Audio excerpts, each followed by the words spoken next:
Hello guys, আজকে আপনাদের সাথে একটা অসাধারণ টিপস শেয়ার করব। যে পানি গরম করতে আপনাদের ঝামেলা হয়, এই কারণে আপনারা গোসল করতে চান না আর কি এই ঠান্ডার দিনে। এই কারণে আমি একটা অসাধারণ টিপস আপনাকে দেখাবো, যে টিপসটা আপনারা অবলম্বন করলে সহজেই পানি গরম করতে পারবেন এবং সেখান থেকে পানি ফুটিয়ে আপনারা গরম আর কি পানি গরম করে গোসল করতে পারবেন। আসুন আমরা টিপসটা দেখে নিই। এর জন্য আমি আগের থেকে এক বালতি পানি ভরে রেখেছি। আহ, একটা ছোট মিনি হিটার নিয়েছি, যে হিটারটা দিয়ে আমরা পানিটা গরম করব। তাহলে আসুন পদ্ধতিটা দেখে নিই। আমরা কি করব, এই হিটারে পানি না দিয়ে এই হিটারটাই আমরা এই পানির মধ্যে দিয়ে দেব। এভাবে আমরা হিটারটা এখানে দিয়ে দেব।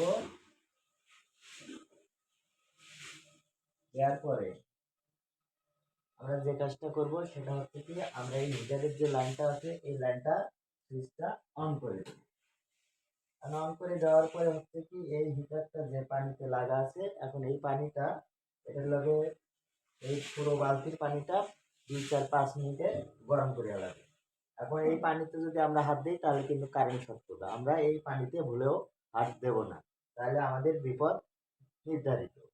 তাই আমরা এই পানিতে হাত না দিয়ে আমরা পানিতে ট্রাই করে দেখাবো যে এই পানিটাতে এখন কারেন্টের লাইন আছে, কারণ এই পানিটা এখন বিপজ্জনক, এখানে হাত দেওয়া যাবে না। তাই আপনারা কেউ হাত না দিয়ে এভাবে লাইন দিয়ে 5 মিনিট রেখে দিবেন, দেখবেন এই পানিতে গরম ধোঁয়া উঠতেছে। তাহলে আপনারা বুঝবেন যে এই পানিটা গরম হচ্ছে আর কি। তো এখন আমরা 5 মিনিট অপেক্ষা করব।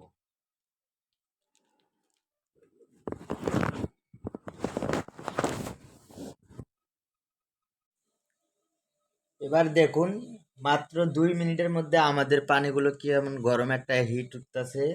পানি প্রায় গরম হয়ে এসেছে। দেখুন পানিতে কিন্তু কারেন্ট আছে।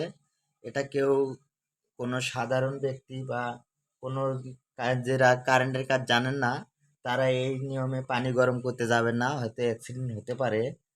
হলেও যদি একবার আপনি এই জায়গায় হাত দেন তাহলে আপনাকে কারেন্ট শর্ট করবে বা আপনি কারেন্ট তৈরি হয়তো হতে পারেন। এখানে কখনোই হাত দিবেন না, আপনি চেষ্টা দিয়ে ট্রাই করতেছেন, এতে কারেন্ট যেহেতু আছে সেহেতু এ জায়গায় হাত দিলেই বিপদ।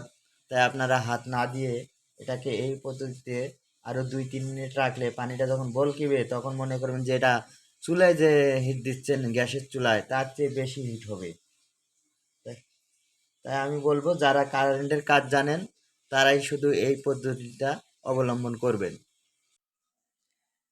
দেখুন আমাদের পানিটা মাত্র 4 মিনিটের মধ্যে কত ধোঁয়া উড়ছে এই পানির মধ্যে। পানিটা প্রচুর পরিমাণে হিট হয়ে গেছে। এত হিট দিয়ে গোসল করলে আপনাদের শরীর পুড়ে যেতে পারে, তাই এই পানিতে এখন আমরা ঠান্ডা পানি মিশিয়ে পরে গোসল করব। দেখুন পানির কি ধোঁয়া। তাহলে আমাদের পানিটা গরম করা শেষ। এখন আমরা লাইনগুলো বিচ্ছিন্ন করব। দেখে নিন কিভাবে বিচ্ছিন্ন করবেন। আগে সুইচ অফ করে দিবেন, মেন সুইচ। তারপরে এটা পানিতে এখন হাত দিলেও সমস্যা নেই, কারণ সুইচ বন্ধ। আর পানিতে হাত দিবেন কিভাবে, পানি তো প্রচুর গরম। তা আমরা এই তার ধরে এখন এই মিনি ওয়াটার ট্যাঙ্কটা তুলে ফেলবো।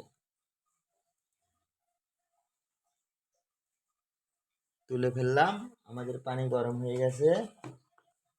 আর আর কোনো সমস্যা নেই, পানি ফুটানো পানির চেয়েও বেশি গরম হয়ে গেছে। তো এখন এটা আমগর গোসল করার উপযোগী। তো আবারও আমি বলবো, যারা কারেন্টের কাজ জানেন না তারা এই পদ্ধতি অবলম্বন করবেন না, তাহলে বিপদ হতে পারে। ধন্যবাদ।